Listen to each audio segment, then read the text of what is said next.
Sejam todos muito bem-vindos ao nosso canal. Meu nome é Alba e você está no canal Pouco Tempo. Como você já viu, tenho aqui uma convidada especial para o bate-papo de crente.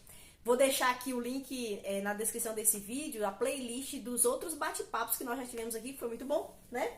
Foi mesmo. E hoje eu trouxe aqui uma convidada muito especial. Ela vai se apresentar, ainda tentar não falar o nome dela.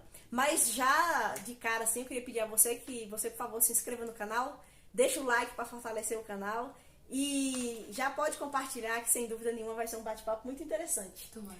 Um bate-papo muito bom. Você já sabe aí também qual é o tema, mas vamos com calma, uma parte de cada vez.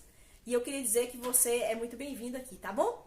Então, por favor, minha convidada especial, se apresente e diga quem é você, de onde é que você veio, qual é a sua terra, a sua parentela, o que você quiser falar. Agora é seu momento de se apresentar para o mundo.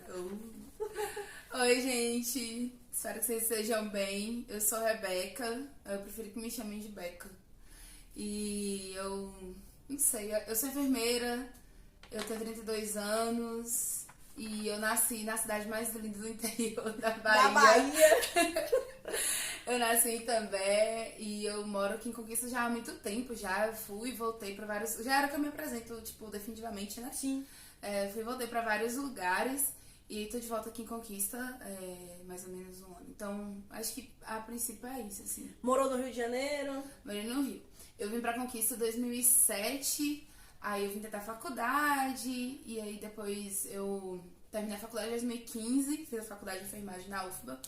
Aí em 2015 eu já, graças a Deus, consegui passar na residência de saúde da família, que sempre foi uma coisa que eu gostei muito de estudar. Aí em 2016 eu fui morar no Rio de Janeiro, aí fiz residência lá na Fiocruz, fiquei lá até 2018. Chique demais. Nossa, foi uma experiência muito... Foi uma experiência muito marcante na minha vida, assim, sabe?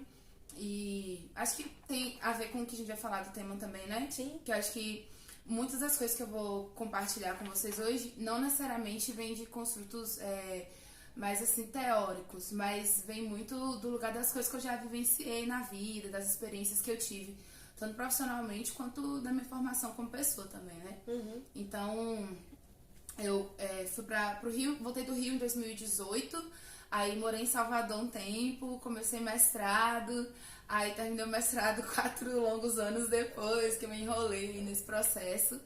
E depois fiz teologia, um ano de teologia também. Eu sempre, na verdade assim, eu sempre tive muito desejo de conhecer mais, de aprender mais sobre teologia. Desde que eu entrei na universidade, que foi quando eu comecei a conhecer os primeiros livros de teologia, assim, foi na universidade, na verdade. E aí eu sempre tive muita curiosidade, muito desejo de aprender mais. E aí, em 2021, aí eu entendi que o Senhor estava me direcionando para eu me preparar um pouco melhor, né? Para poder servir a Ele naquilo que Ele estava colocando nas minhas mãos. E aí eu decidi fazer um ano do curso de teologia, que é um curso básico lá do Instituto Bíblico Peniel. Quem não conhece Peniel, conheça lá. É internato, né? Uhum. Tem um vídeo aqui nesse canal que eu gravei lá sobre Peniel, um dia inteiro como é. Vou deixar o link na descrição desse vídeo, se você ainda não viu. No final dessa conversa, você clica lá e assiste. Peniel é muito legal.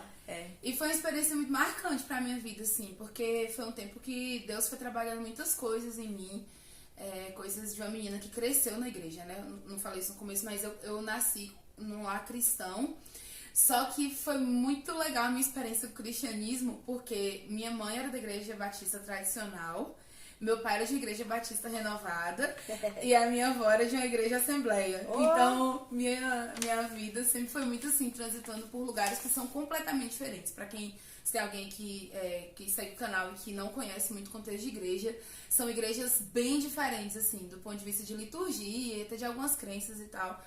Mas isso foi muito importante pra mim e para as compreensões que eu tenho hoje. Então, mais ou menos isso. Aí hoje eu voltei pra Conquista, aí eu sou preceptora de estágio dos alunos da FAINOL, pro curso de enfermagem, e é o que eu tô fazendo na minha vida. Muito bem! Muita coisa, né? Foi legal, mas o interessante da sua apresentação foi que você já transitou em vários universos, sim, né? Sim. E aí o assunto é sobre preconceito, sim, né? Então, assim, preconceito existe. Nós vivemos hoje uma época que qualquer coisa que se fale pode ser configurada até no preconceito, né? Contra uma pessoa, contra uma instituição. até esse vídeo aqui a defender. Alguém pode A falar gente lá, espera que epa, no minuto tal e tal, essa fala, né, não caiu bem e tal. Porque a gente vive numa militância, vive num tempo difícil, muitas vezes, de viver. E aí o tema é esse, sobre preconceito. Então, assim, pra gente ter uma base, pra gente andar aí na mesma página, dá pra você falar pra gente o que é preconceito? Tipo assim, uma definição e quem é afetado por isso, né, e tal. Tá. Acho que primeiro é importante eu fazer uma consideração que é assim, que pra gente que é da universidade tem algumas coisas que são importantes a gente pontuar, né? Uhum. Acho que a primeira coisa é que especificamente o assunto do preconceito não é meu ponto de estudo, de reflexão na minha formação acadêmica, né? Na minha formação eu trabalho especificamente com as questões mais relacionadas à saúde pública e especificamente com planejamento em saúde, que é uma área bem específica, assim. Mas, pra mim foi muito importante de você trazer esse tema pra gente poder conversar, porque apesar de eu ter que buscar algumas compreensões mais teóricas, né?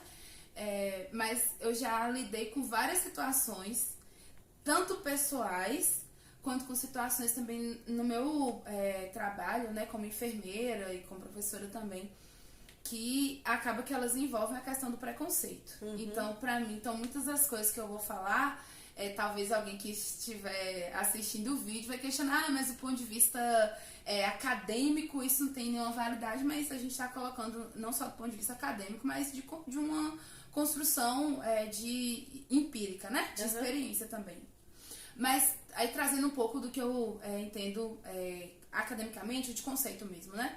Que o preconceito, ele está muito relacionado a você atribuir características ou um determinado julgamento a um objeto, e aí você colocou, né, que pode ser uma pessoa, pode ser uma instituição, sem que necessariamente aquilo corresponda à realidade. Então você vai atribuir características ou dizer que há um tipo de comportamento que é esperado daquele objeto, daquela pessoa, daquela instituição, sem que necessariamente aquilo ali corresponda com a realidade, né? Acho que um elemento que é importante, assim, pelo menos nas pessoas que eu fiz do ponto de vista mais conceitual, o elemento importante dentro do preconceito, dentro do conceito de preconceito, é que geralmente ele parte de uma generalização. Então você vai pegar um elemento que ele está restrito a um indivíduo e você vai generalizar aquela qualidade, aquele predicado, digamos assim, né, para um grupo de indivíduos um grupo de indivíduos que aquele indivíduo faz parte. Sim. Não sei se ficou muito claro. Sim. Mas vamos usar como exemplo, né? Pra quem gosta da teoria do Big Bang, a série que é muito engraçada, eu super curto. O Sheldon, por exemplo, ele é o estereótipo do intelectual nerd. Então, se eu coloco, né, na base do preconceito, dessa ideia de você atribuir uma característica e a partir daquela característica você julgar aquela pessoa ou aquela coisa dando todo a característica dela a partir daquilo. Então, por exemplo, o Sheldon, ele é o típico intelectual porque é uma pessoa totalmente alheia à realidade, é uma pessoa que só consegue entender, só consegue falar do universo da física, que é das coisas das quais ele faz parte, mas que perde completamente a noção da realidade. É o cara que é geek, que entende tudo de séries, de filmes, da Marvel, coisas assim. Então, você pega uma característica específica e a partir daquela característica, você identifica todos os grupos da qual aquela pessoa, que tem pessoas parecidas com aquela, e você vai identificar ela só por aquela característica. Eu acho que o que dá para explicar melhor, então, é nós identificarmos aqui, por exemplo, qual tipo de preconceito que tem. Aí, por exemplo, assim, os mais generalizados, assim, que a gente vê no Brasil, os mais tipos aí. Então, porque... Tá. Vamos dizer que o preconceito, ele parte desse conjunto de conceitos que você tem previamente a uma coisa, né? Sim. Então, você sempre vai tentar criar um estereótipo para aquilo que foge do que é, digamos, normal. Aí eu vou dizer, digamos, porque muita gente vai questionar, eu sei, o que é normal, o que é o padrão, entendeu? Então, já que a gente tá na sociedade, que é plural, e aí eu tô falando isso não porque é o que eu creio, mas eu tô construindo a partir do que geralmente é senso comum, as pessoas entendem, né? Então, aquilo que foge da normalidade, de um padrão, eu vou encarar aquilo ali, eu vou ter um pré-julgamento aquilo ali, que geralmente é de estranhamento, entendeu? Então, por exemplo, questões relacionadas à cor, principalmente, né? Cor de pele, elas vão, principalmente aqui no Brasil também, mas principalmente historicamente nos Estados Unidos, a gente tem um grande movimento, né, relacionado a preconceito de cor, porque entendeu-se que o padrão era ser de pele clara, de ser branco. Então, se você é de cor, então você é diferente. Mas aí você tem preconceito de diversas possibilidades. Você tem preconceito relacionado a etnias. Então, por exemplo, a gente tem um grande movimento no mundo hoje de preconceito contra judeus. O antissemitismo é uma realidade, né? Ou então, preconceitos mais relacionados de gênero, né? Que é o termo que as pessoas usam. Pra gente seria sexo, né? As pessoas vão dizer que, por exemplo, mulheres, elas enfrentam determinados tipos de preconceito por ser mulher. Então eu pego uma característica daquela pessoa e faço uma generalização pra todo aquele grupo. Baianos, por exemplo. Quando eu morei no Sudeste há algum tempo. Eu também sofri, viu? E aí tem um conceito que, assim, eu entendo as pessoas reclamarem de mimimi. E falar assim, mas hoje tudo é mimimi, que todo mundo reclama de tudo. Mas eu sou nordestina e eu odiava quando as pessoas falavam, tá fazendo baianada.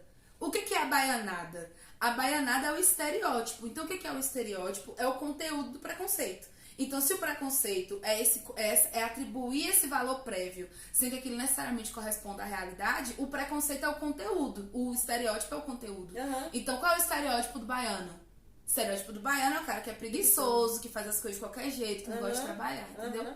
Aí, acho que uma questão importante colocar é que esse preconceito, essas ideias pré-formadas, ela pode mudar com o passar do tempo. Enquanto eu tava me preparando para a conversa aqui, tava pensando, né, que eu consigo ver claramente dois conceitos de cristãos. Então, por exemplo, na minha infância, na minha adolescência, quando eu falava assim, quem é o cristão? O cristão geralmente era a mulher de cabelo longo, que usava saia, que não podia usar maquiagem e que ia pra igreja com a Bíblia debaixo do braço. Aí hoje, qual que é o estereótipo de cristão? É o cara que é a pessoa, né? Que é de direita, que é eleitor do Bolsonaro, que não toma vacina, entende? Então é você fazer uma generalização que não corresponde à realidade. E que necessariamente você nem parou para poder se debruçar, para conhecer se aquela experiência que você teve com um indivíduo, se ela representa necessariamente o todo. E o preconceito, ele tá muito no ser humano desde sempre, né? Sim. Porque a gente sempre pega uma característica e, obviamente, é pejorativa. Então, a questão do negro, né?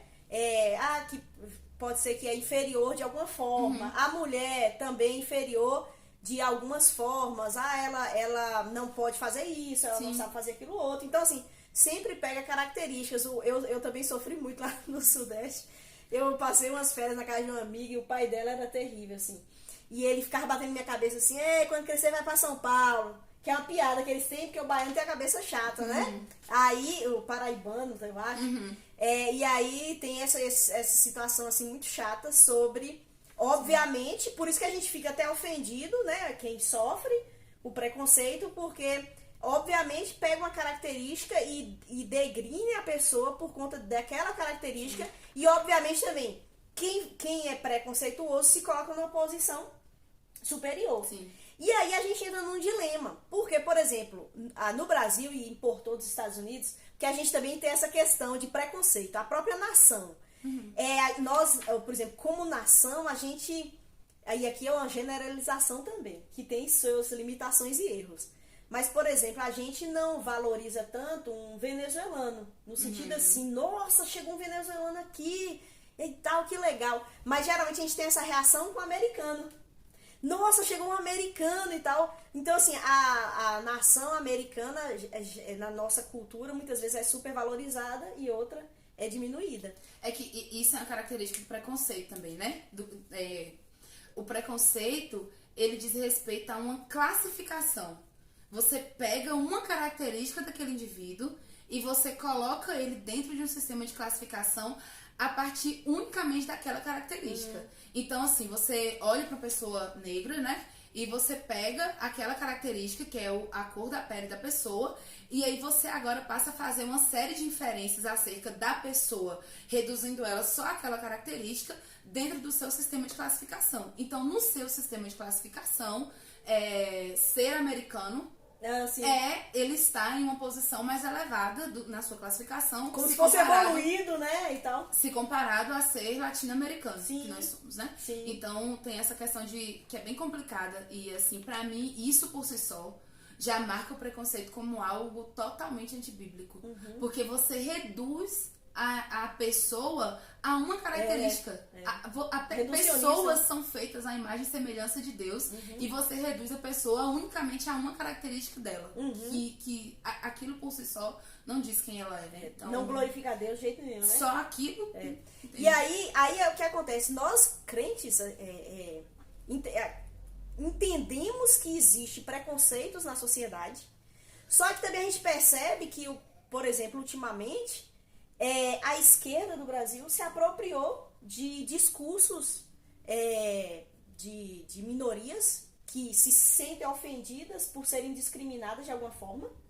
E aí tem vários grupos, porque a nossa nação, como todo mundo, é uma nação que tem grupos diferentes. Tem pobres, tem ricos, tem negros, tem brancos, tem baianos, nordestinos, tem várias classes.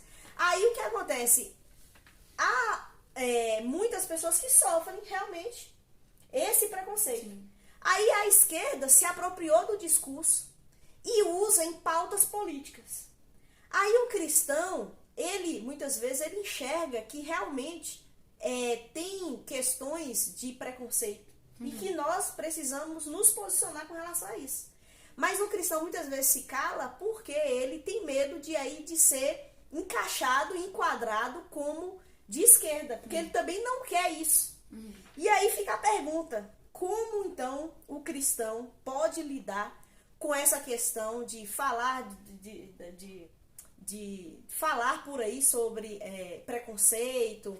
Ele pode abraçar uma pauta de repente? Como ele lidar com essa situação sendo cristão? Eu vou frear um pouco agora para falar disso com mais tranquilidade, porque eu acho que isso é um assunto muito delicado, principalmente no contexto de cristianismo que a gente está vivendo hoje, pós-política, pós-campanha política presidencial, né? Pós o último período eleitoral. E eu acho que a gente perdeu muito enquanto igreja nesse processo todo, assim, na minha percepção, né? Mas, tentando lhe responder, assim, eu acho que a primeira coisa que a gente tem que entender é que nunca a defesa de populações minoritárias ou de pessoas mais vulneráveis, ela foi uma pauta que nasceu de qualquer movimento humano, seja ele de direita ou de esquerda. Porque no final das contas, e aí eu tô falando a partir da cosmovisão cristã, né? Ninguém é mais vulnerável do que nós enquanto pecadores. Então, quem primeiro se preocupou com o vulnerável, com a pessoa que não tinha como responder por si, que não tinha como prover condições necessárias para se salvar, para viver bem e ser feliz, foi Deus. Então, eu acho que isso é uma coisa que, quando eu compreendi isso, me ajudou muito a lidar melhor com essas tentativas humanas de responder a expressões do pecado. Então, o que é o preconceito? O preconceito é uma expressão do pecado. Ele estava no Éden. Então, o preconceito, entendendo o preconceito agora na cosmovisão cristã, né, como um desvio do padrão de relacionamento que Deus pensou para o homem. Então, na queda, o homem passou a se relacionar de maneira incorreta com a mulher. Então, foi lá que começou a dar errado, entende? Mas da mesma forma que foi lá que começou a dar errado, a resolução para os nossos problemas relacionais não começou quando surgiu a ideologia. Ela começou em Deus. Ela começou em Cristo, quando Deus proveu na eternidade, como fala lá em Apocalipse, né? Que Cristo morreria pela sua igreja, né? Que Cristo morreria pelo povo, por aqueles a quem Deus amava. Então, eu acho que isso é uma consideração necessária de ser feita. Interessante. E aí, quando você olha, por exemplo, para o Gênesis, você vai ver lá na lei, então havia toda uma preocupação com o órfão, com a viúva, com o estrangeiro. Entende? É verdade. Então, assim, atribuir a ideologias, digamos que de séculos muito recentes, né, do ponto de vista histórico, né, atribuir ao progressismo o cuidado com o órfão, com, com grupos minoritários, é desonesto, sabe? Então, eu acho que, primeiro, a dificuldade dos cristãos de abraçarem esse cuidado dessas pessoas é uma dificuldade talvez bíblica, de nós compreendermos que biblicamente o Senhor falava, olha, tem que deixar cair um pouco de espiga pra trás, tem que deixar, o que cair não é pra pegar, porque aquilo que ficar pra trás é Deus que é soberano e tá provendo que caia para que os órfãos, para que os estrangeiros possam se alimentar. Sim. E olha que Israel, por exemplo, tinha todos os motivos para odiar estrangeiros, porque tem essa questão do preconceito, ele parte muitas vezes de um lugar que não tem explicação. Alguns autores vão dizer que você tem preconceito por questões psíquicas. Sei lá, por construções psíquicas suas, porque você nunca teve nada que uma pessoa, que um negro lhe fez pra você olhar pra ele e odiá-lo. Ou que um judeu, talvez você nem conheça um judeu, mas a gente tem hoje grupos de nazismo espalhados pelo mundo e crescendo. Que talvez nem conheçam judeus pra ele chegar a odiar. Um judeu nunca fez nada diretamente a ele. Mas do ponto de vista social, ele abraçou aquilo ali como uma coisa, como alguém que é desprezível, entende? Sim. Então, voltando pra pergunta, a gente quando olha pra Bíblia, inclusive eu amo muito a história de Ruth, todo mundo sabe, quando você olha pra Boaz, que é um tipo de Cristo, que é alguém que aponta pra Cristo, Boaz não só cumpriu a lei de deixar que Ruth caísse aquilo, pegasse aquilo que caiu, mas ele fala, deixa pra ir mais. Isso é muito lindo, entende? Porque isso mostra que Deus, ele já ele já cuidava das pessoas naquele momento, entendeu? Cuidava da gente e tava inclusive apontando que Cristo, aquele que viria, ele não ia só fazer aquilo que tava na lei, que ele faria mais, entendeu? Mais, né? Mais. Generoso, Ele né? seria generoso. Eu acho que o que você fala quebra toda a estrutura que é montada hoje, como a cortina de fumaça mesmo, até diante do cristão, de pensar assim, agora tá surgindo movimentos para ajudar os fragilizados, os que sofrem algum tipo de preconceito.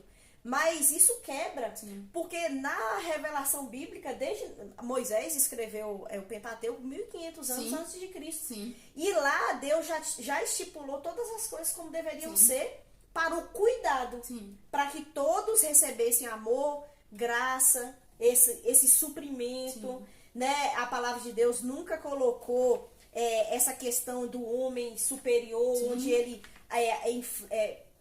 mata a mulher e tal. Até tem uma história até interessante de Abraão.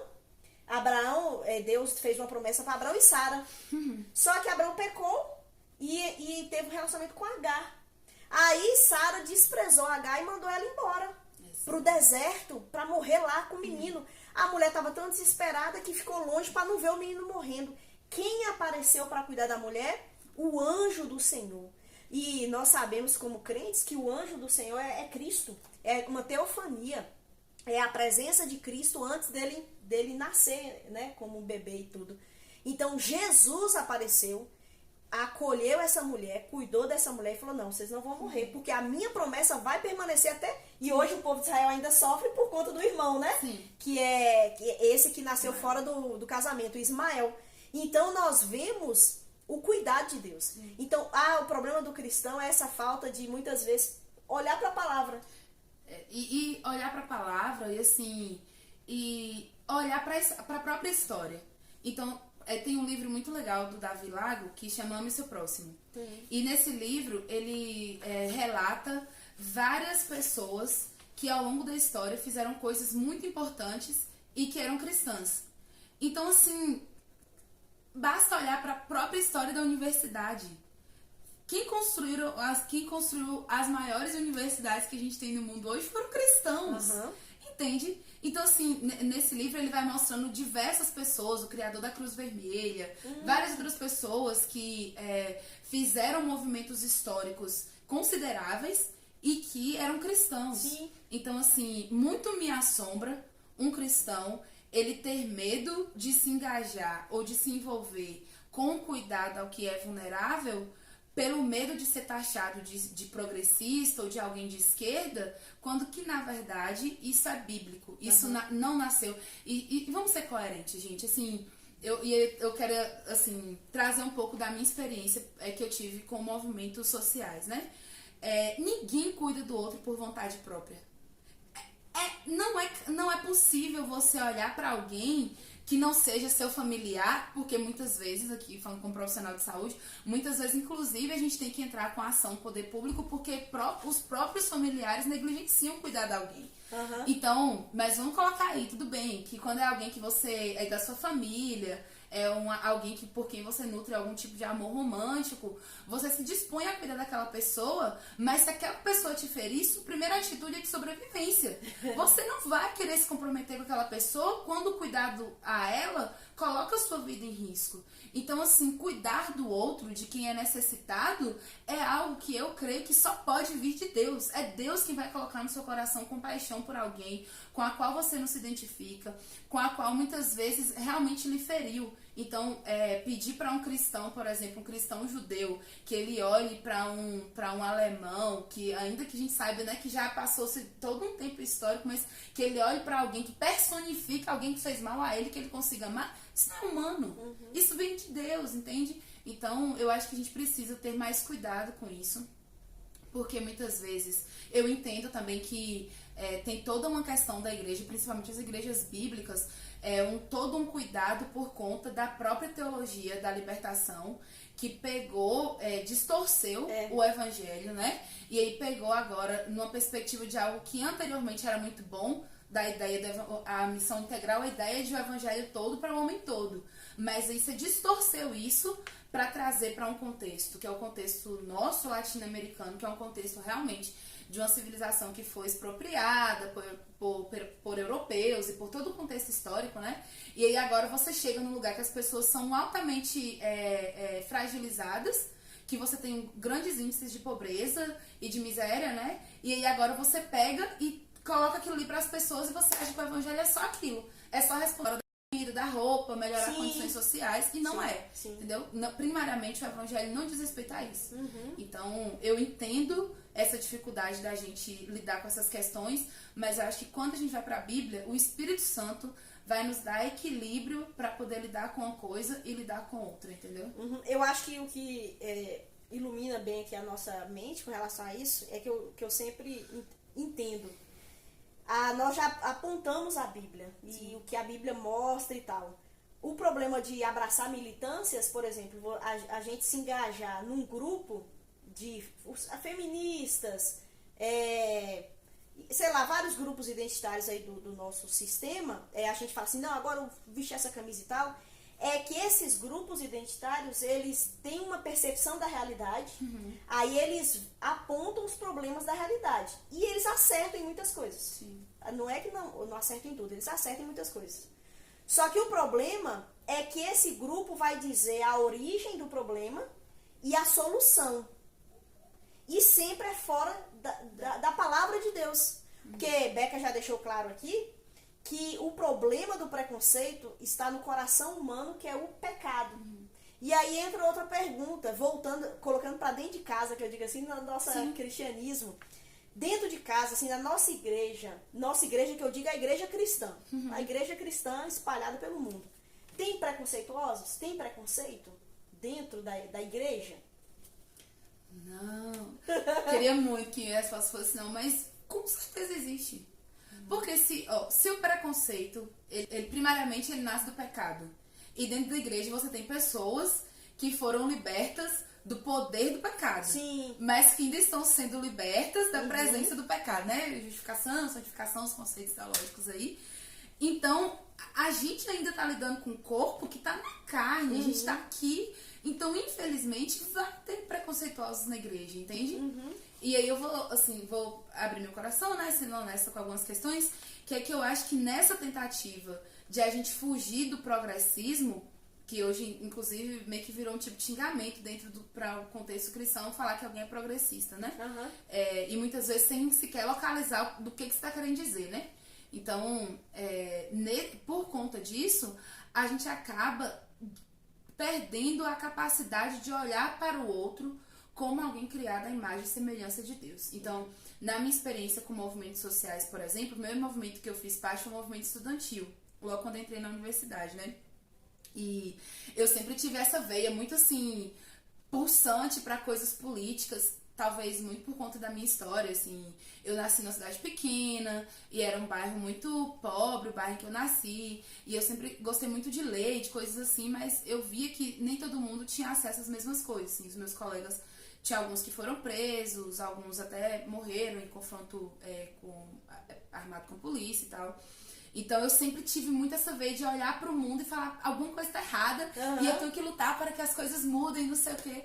Aí quando eu entrei na universidade, minha primeira atitude foi entrar pro movimento estudantil. E aí fui eu, né, crente, querendo viver a minha vida como cristã, mas também querendo me engajar com questões sociais para tornar o mundo um lugar melhor. Aí fui eu para a primeira reunião do diretório acadêmico, foi no Encontro Nacional de Estudantes, não sei o quê. E eu tava com as pautas muito assim, eu estudante de enfermagem, né? Então a gente discutia pautas de, tem que reduzir a precarização do trabalho. Então, muito armada assim, com esses conceitos, certo, né? Aí cheguei num evento, numa grande universidade daqui do estado, né? Cara, tipo assim, foi, sei lá, 1 hora de discussão no primeiro dia. E aí depois, festa, muito reggae. Tinha um bar em frente ao lugar que chamava Inferninho. E foi muito tenso. E aí a galera começou a se pegar. E assim, um ambiente de muita promiscuidade. E aí, vamos chamar de... Olha, tá vendo? Agora vamos chamar de preconceituosa. Hoje vai ser o dia que eu vou ser cancelada pelos conservadores, que é pelos liberais, entendeu? É isso. Meu canal que é tão pequeno já vai ser extinto. Vai. Porque aí eu entendi que, na verdade, e não na verdade, mas assim, muitas das vezes, quando a pessoa, ela adentra um movimento, um coletivo, vamos chamar assim, né? Que é o termo que a gente usa lá na militância. Quando você adentra um coletivo, você tá procurando outras vozes para vocalizar a sua voz. Então, gente, assim, é real que muitas daquelas pessoas que se envolvem, por exemplo, movimento feminista, tenho muitas amigas que são feministas, militantes, movimento feminista negro e tudo, passaram por dores reais. E isso que me magoa quando eu vejo, por exemplo, alguns cristãos fazer uma generalização e colocar todo mundo no pacote e dizer que isso aí é coisa de gente de classe média, é mimimi. Não é mimimi. São dores reais. São meninas que lidaram com abuso, com violência de pais, de padrastos. São pessoas negras que realmente sofreram preconceito, que foram barradas de entrar em determinados lugares por conta da cor da pele. Então, isso é real. Mas é real também que muitas das pessoas que estão dentro do movimento, elas só estão procurando um lugar, outras pessoas para vocalizar a voz delas, entende? Isso é egoísmo, isso é pecado, entendeu? Porque a pessoa está querendo um lugar onde ela possa ser quem ela acha que ela é e fazer o que ela acha que ela tem que fazer e ser aceita. Só que Cristo, o evangelho de Cristo, dá de pau em todo mundo. Diante de Cristo, tudo quebra. Não permanece nada daquilo que eu quero, permanece quem ele é, permanece quem ele me fez pra ser, entendeu? Então, foi ali que eu entendi que eu realmente não podia abraçar toda aquela militância, todas aquelas pautas, né, que eram colocadas ali e que era um contexto na qual eu não me sentia confortável para estar, porque ao mesmo tempo que tinha pautas que eram legítimas, mas tinha muita coisa ali também que destoava daquilo que eu acreditava como propósito de vida, né? Aí a maturidade de entender que o cristão não pode abraçar nenhuma ideologia, essa foi a que veio depois. Porque, por outro lado também, aí sendo honesta, queridos amigos, acompanhadores desse canal, há também uma incompreensão errada, porque aqui a gente tá colocando meio que sempre assim, como se tudo que é do progressismo é antibíblico. Sim. Mas há uma incompreensão, a meu ver, né? E aqui é a minha opinião acerca disso. Há uma incompreensão também de outras ideologias, digamos, mais liberais, né? Liberal do ponto de vista econômico, falando, por exemplo, né? Sim. Que elas são mais próximas da Bíblia. Eu não consigo entender assim. Porque se a ideologia humana, ela é criada com a finalidade de atender a propósitos do homem, ela só quer mudar, recolocar o lugar que o homem está, então você busca pela via do progressismo uma liberdade para fazer o que você quer. Aí, por uma outra via mais conservadora, de que não, para você ter uma sociedade em que os homens sejam bons e que as coisas funcionem bem, então não. Então você não pode sair dando liberdade para todo mundo, tem que ser conservador. Mas no final das contas, o que todo mundo quer é reposicionar o homem. E se a preocupação da ideologia é encontrar no lugar ideal onde o homem esteja bem, então ela é anticristo. Então eu não posso abraçar nenhuma nem outra. Então já fui chamada de isentona por defender esse tipo de coisa. Na universidade a galera me chama de conservadora porque eu sou contra a descriminalização de aborto, contra casamento homossexual na perspectiva deles, né? Mas na igreja também eu sou comunista, progressista, porque eu sou enfermeira e eu dou contraceptivo para as meninas que têm vida sexual ativa, mas é o caminho. Eu não acho que é possível. Na vida, eu já me deparei com muita coisa complicada. Então, quando eu trabalhei no Rio, eu já tive que lidar com pessoas que tinham HIV, tuberculose e moravam em favelas, e pessoas que tinham que dar endereço de outro lugar porque ela sabia que se ela desse o endereço da favela onde ela morava, ela não ia conseguir emprego. Então, eu acho que a vida real, ela não é tão preta no branco quanto as pessoas tentam colocar, entendeu? E eu não estou falando que isso dá espaço para relativismo. Mas, pelo contrário, que pra mim, quando eu comecei a sair da minha bolha e olhar para essas realidades que são tão diferentes da minha, eu consegui entender que o único absoluto que permanece é que Deus é real e que aquilo que ele planeja para o homem é muito melhor do que aquilo que a gente planeja. Tipo, essas convicções nossas, ideológicas, elas são artefatos que a gente usa para tornar a vida possível, entende? Então, economicamente falando, alguns países fizeram opção por determinados tipos de modelo econômico. Eu sei que também do ponto de vista político, modelos mais totalitários causaram grandes males para a sociedade. Isso aí é inegável do ponto de vista histórico, assim como é inegável do ponto de vista histórico que, por exemplo, o modelo financeiro, econômico que a gente tem, por exemplo, é o que a gente tem de exemplo palpável é o capitalismo, né? Para a maioria das sociedades. Então, eu não nego essas coisas. Mas quando você lida com pessoas da vida real, quando você sai de sua bolha para lidar com pessoas que não têm a mesma vidinha correta que a gente tem, de pai, mãe, casa com pessoas próximas conhecidas, não sei o quê. Quando você sai da bolha, eu me deparei com realidades muito duras e que me fizeram acreditar que só mesmo Cristo e só aquilo que Cristo fala pode trazer sentido e redenção para as pessoas, entendeu? Não é simples, mas às vezes muitos cristãos querem simplificar demais as coisas, né? Como você diz, preto no branco, assim. Quer simplificar e falar, e aí acaba abraçando outras ideologias que parecem caminhar mais com o cristianismo, mas não é cristianismo. Sim. É uma ideologia. E ideologia, ela já é algo fora do planejamento da Bíblia, porque uma pessoa fez a leitura da realidade, apontou os problemas e ela deu a solução. Sim. Que é fora da palavra de Deus. Mas tem coisas que que é melhor para a humanidade, para a sociedade, é uma outra discussão. Agora dizer que é cristã, bíblica aí pega pesado demais, né? Então eu acho que a gente tem que pedir muita sabedoria a Deus para a gente viver e para a gente se posicionar nessa vida. Mas na própria Bíblia a gente viu tem um caso interessante de preconceito, que é Pedro, Jesus, lá no livro de Atos, Jesus diz para ele pregar para os gentios.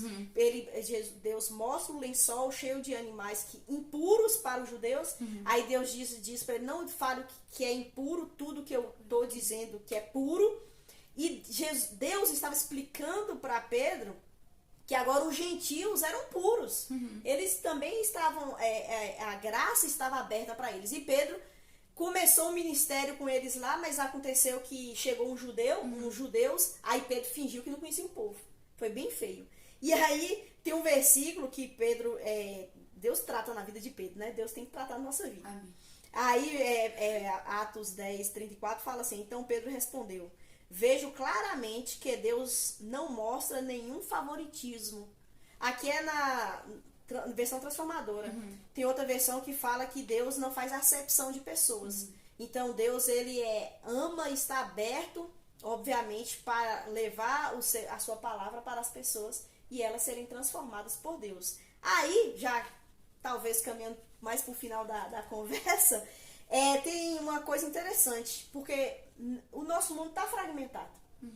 Qualquer discussão sobre política, sobre essa questão de preconceito, gera muito pano para manga e nós vivemos fragmentados. E nós sabemos que o mundo é muito mais fragmentado, porque aí tem os movimentos, dentro desses movimentos tem outras separações, separações, e aí Deus, ele tem uma proposta muito diferente. A proposta é a unidade na diversidade dentro da igreja.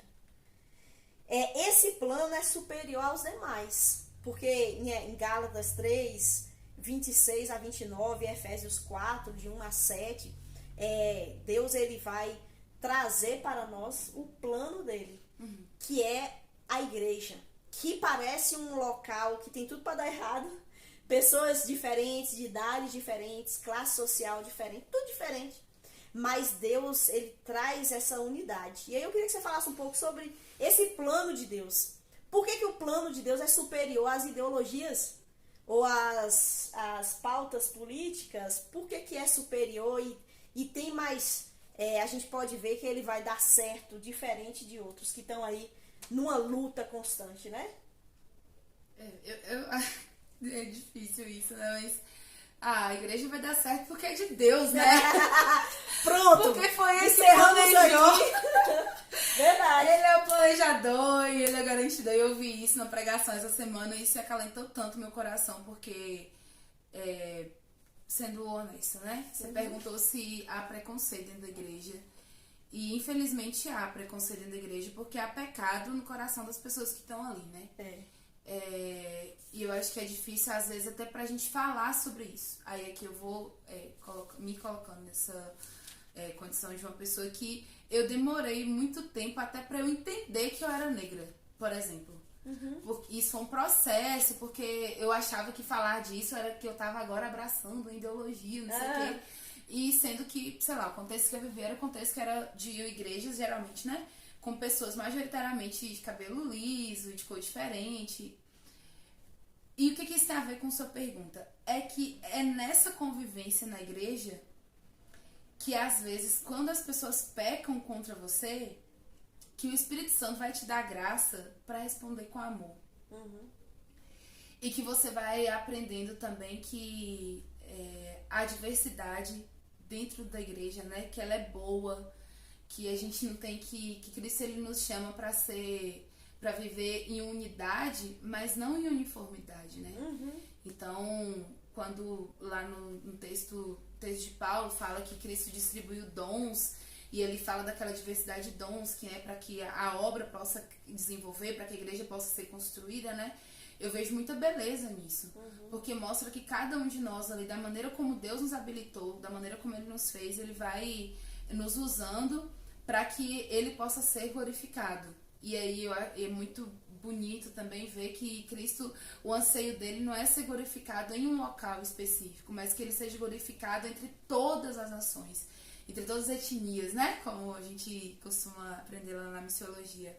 Então, eu não sei se isso responde muito bem, não. E eu fiquei muito pensando sobre isso quando você perguntou, porque o que a gente vê na realidade hoje ainda é muito isso, assim, de que são pessoas pecadoras e de que muitas vezes a gente vai olhar diferente para pessoas que não têm a mesma opinião que a gente, para pessoas que se vestem de maneira diferente que a gente, para pessoas que vieram de lugares diferentes que a gente.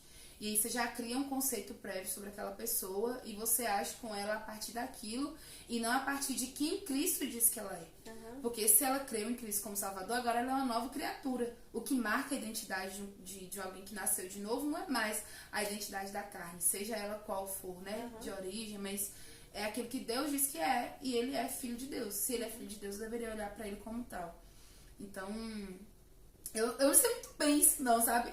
Porque eu acho é difícil mesmo. E até porque eu sinto que falta na gente algo que não é só de conhecimento teórico, né? Eu acho que falta na gente, enquanto igreja, tempo de comunhão e oração. Porque todas essas coisas que eu tô falando aqui são coisas que pode, sei lá, sair de maneira muito distorcida para quem tá ouvindo. A pessoa pode tomar isso para um lugar muito diferente. E até no contexto da vivência da igreja. A gente pode lidar com situações que você entende uma coisa que não foi o que a pessoa quis dizer, ou que foi realmente o que a pessoa quis dizer, ele distratou, mas ninguém consegue lidar com outro com misericórdia e com amor se não tiver em oração.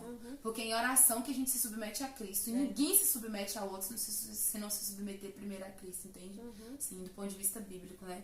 Então eu creio que a vida em igreja, ela torna aquilo que o Evangelho propõe, ele é muito melhor e é muito superior a ideologias humanas, porque nos coloca em nosso lugar.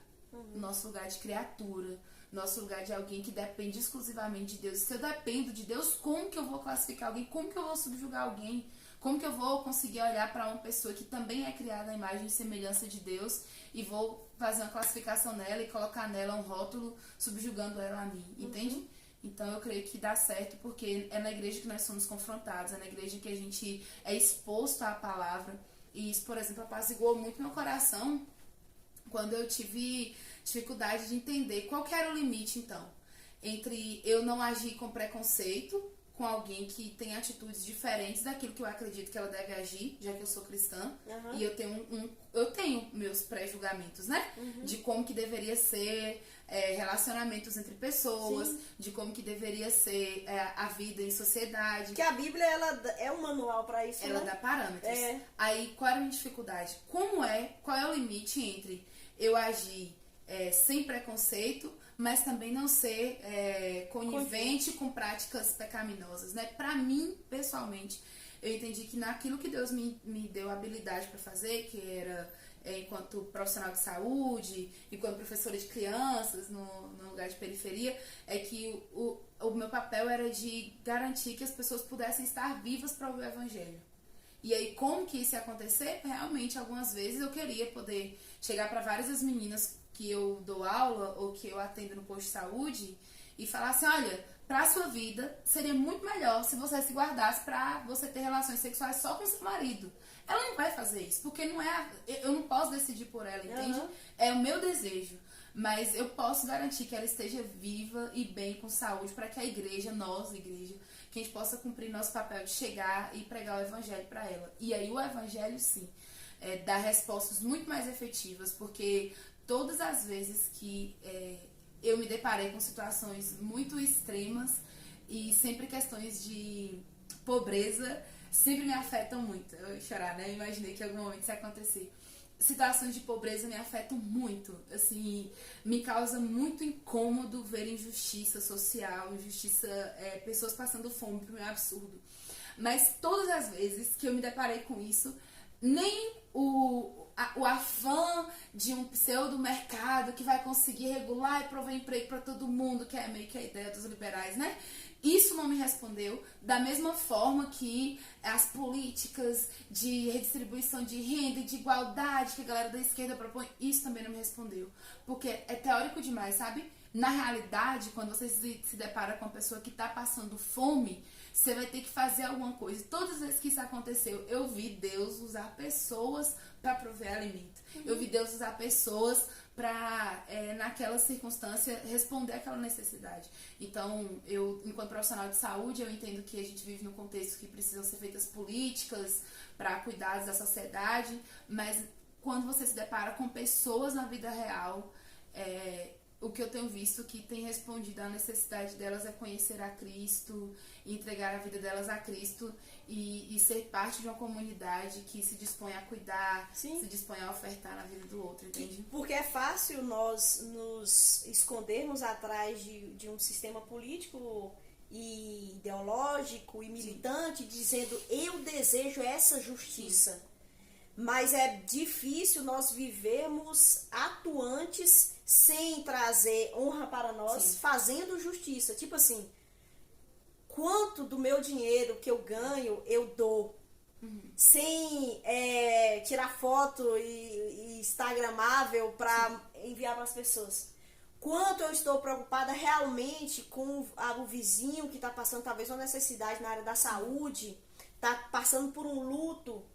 E quando eu vou lá, eu me disponho. Então, acaba que nós vivemos um mundo hipócrita, a começar em nós, hein? Eu quero trazer isso pra gente. Sim, de que é fácil a gente se voltar para se esconder atrás disso e falar, eu quero esse mundo igual agora o novo ensino médio, né? Sim. O pessoal tá militando aí, querendo derrubar e tá outros querendo deixar esse novo ensino médio e tal. E aí a pessoa vai pra rua por conta disso. Sim. Mas quantos estão envolvidos com seus filhos, com seus irmãos, com seus primos, ajudando eles na compreensão? Sim. Seja o novo ensino médio, seja o velho ensino médio, mas ajudando ele a compreender e perguntando como é que tá na escola. Sim. Você tá aprendendo, você tá precisando de ajuda e tal. Então não há esse envolvimento, muitas vezes, né? Tô generalizando, mas muitas vezes é isso. Agora a gente se entregar... E é por isso que eu acho a igreja tão bonita, sabe?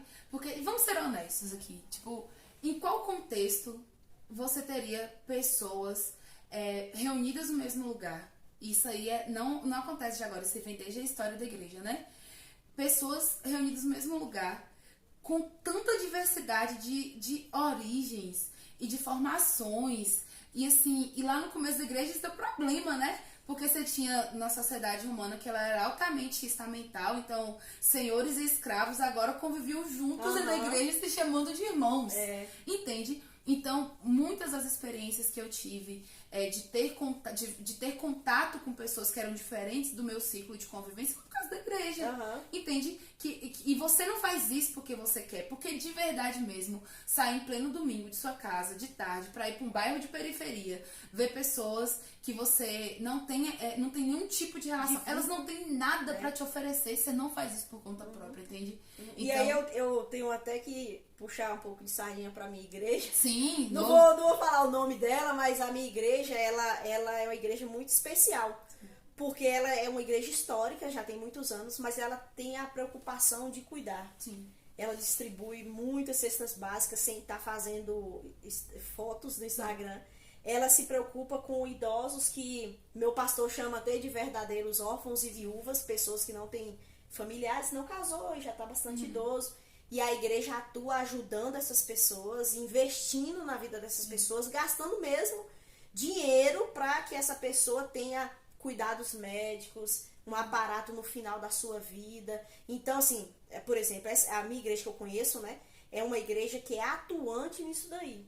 Nessa ajuda no seu mundo, no seu universo. Ela faz a diferença nesse sentido e deseja fazer até mais.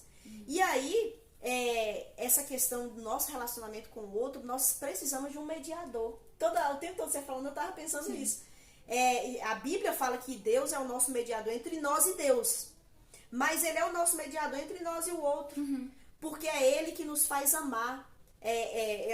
O meu pastor até pregou domingo passado, muito interessante a mensagem, que ele disse que quem se curva diante de Deus, se curva diante do próximo. É claro que esse curvar não é pejorativo, Sim. mas é em humildade, Sim. em serviço. Eu adoro a Deus, eu recebo a misericórdia de Deus, eu recebo o amor de Deus. O que eu vou transmitir? Sim. O amor, Sim. a misericórdia. Eu vou servir ao meu próximo, então isso é muito importante. E aí, caminhando pro final, queria que você pensasse aí nas suas últimas palavras aqui do nosso... Vou morrer. Vai morrer! Não, tô brincando. Suas últimas palavras aqui desse tempo nosso sobre preconceito, mas eu queria ler um texto que mostra como a igreja é incrível e qual é o plano de Deus na igreja. Tá aqui em Gálatas 3, do versículo 26 até o 28. Fala assim: pois todos vocês são filhos de Deus, por meio da fé em Cristo Jesus. Então, primeira coisa, por causa de Cristo, Ele nos fez uma família. Então, todos nós somos importantes e valiosos na presença de Deus. Todos que foram unidos com Cristo no batismo se revestiram de Cristo. Não há mais judeu, nem gentil, escravo, nem livre, homem, nem mulher, pois todos vocês são um em Cristo. Então, o que nos une é Cristo. O que quebra todo a preconceito, toda a divergência, todas as ofensas é Cristo. Por isso que a igreja ela é muito mais relevante e que vai trazer mais significado para a existência, porque a igreja está no plano de Deus. Só um Deus sobrenatural pode transformar os nossos corações. Só um Deus que se fez homem, se fez carne, viveu entre nós, é que pode nos unir. Porque a tendência humana é realmente essa separação, essa raiva, essa disputa. mas em Deus ele traz amor, perdão, graça e quebra todo o preconceito. Então, uma oração que nós precisávamos fazer, nós cristãos, né? É pedir a Deus, Deus revela meu coração, eu sou preconceituoso, eu tenho agido de forma preconceituosa, me transforma, quebra meu coração, tira de mim esse orgulho, porque o preconceito está no orgulho. Eu me sinto melhor, eu me sinto mais poderosa, eu me sinto mais capacitada, então minha atitude vai ser de preconceito. Então, nós precisamos nos chegar até Deus para que Ele nos revista de humildade e que nós possamos valorizar o outro, preferindo a honra do outro e não a nossa, né? Então, sempre buscando glorificar a Deus através dos nossos relacionamentos. A igreja é um local com pecadores, mas pecadores que estão diante de Deus e esse Deus tem nos transformado. Então, Beca, suas palavras finais aí sobre isso? Queria falar para quem está sofrendo ou já sofreu algum tipo de preconceito que eu creio que não é esse o plano de Deus pra gente. Para você que está tendo que lidar com isso, e que a Bíblia fala muito sobre Deus como o Rei da Justiça. E eu espero que isso apazigue o seu coração. E para nós, enquanto cristãos, eu queria que a gente, que nós nos comprometêssemos a buscar diante de Deus, a olhar para o outro com dignidade. E olhar para as pessoas como pessoas que foram criadas à imagem e semelhança de Deus. E isso tá antes de qualquer outro rótulo que a gente possa colocar sobre alguém. Então, que Deus nos ajude a olhar para as pessoas como criadas à imagem e semelhança de Deus. Eu quero agradecer pelo tempo aqui. Tomara que tenha sido legal para vocês que acompanharam também. E acho que é isso. Eu que agradeço, Beca, muito obrigada por você estar aqui nesse vídeo. Queria falar para vocês que todo mês pretendo lançar aqui uma entrevista com alguém. Meu planejamento para o mês que vem é sensacional. Espero que dê certo esse planejamento, mas muito obrigada por você que me acompanha até aqui. Beca, mais uma vez, muito obrigada. Vou chamar a Beca para outras conversas. Se você tiver ideias e querer ouvir Beca em outras coisas, deixa aí no comentário. Vamos falar sobre filmes. Peçam ela para falar sobre filmes, por favor, gente. Vamos ver aí o que o pessoal fala. Ou então ninguém quer não. Enfim, pode deixar comentários aí. Obrigada por você me acompanhar até aqui e até a próxima. Tchau.